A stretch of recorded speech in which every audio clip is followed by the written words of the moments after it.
So I was talking in the last video about artworks as revealing the tension between earth and world, or the tension between revealing and concealing.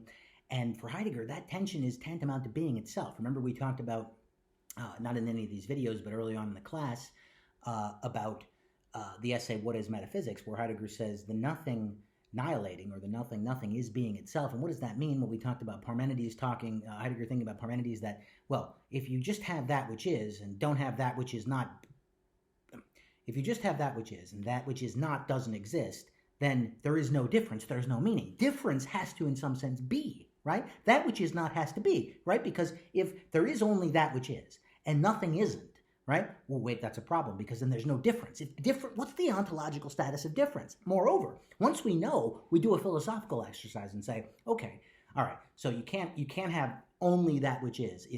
Can't say that which isn't, right? Because then there is only is. Difference becomes obsolete. Or obsolete. I guess obsolete. What would be the word? Yeah, obsolete. I'll have to edit this out.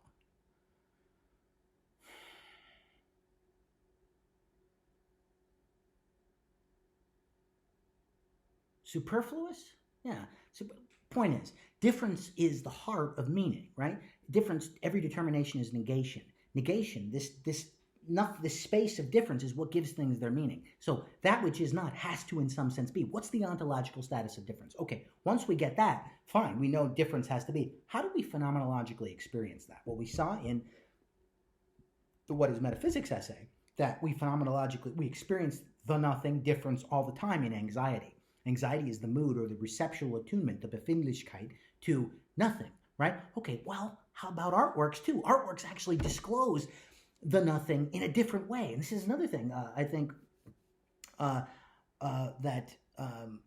Abby was talking about in her video. Artworks can actually make you anxious, right? There's a kind of pain in an artwork. And it's really interesting, the tension between pleasure and pain in an artwork. Why do we cry when we see something beautiful? Why is deeply meaningful so painful in a way, or it kind of goes beyond pleasure and pain? There's something that makes us weep in there. It's not quite like pain, it's not quite like crying, but there's something like that, okay? So we're moved in an artwork, we're moved to tears, and there's a kind of weird pain there. Anyway, so I just wanted to add here that not only is Heidegger, he has the metaphysics to back it up, that is, that which is not must in some sense be. Difference must have an ontological status of its own, but moreover, in an artwork, that tension, that difference, which we now see exists as tension, is disclosed, okay? Not just in anxiety, but in the work of art as well. And works of art make us anxious.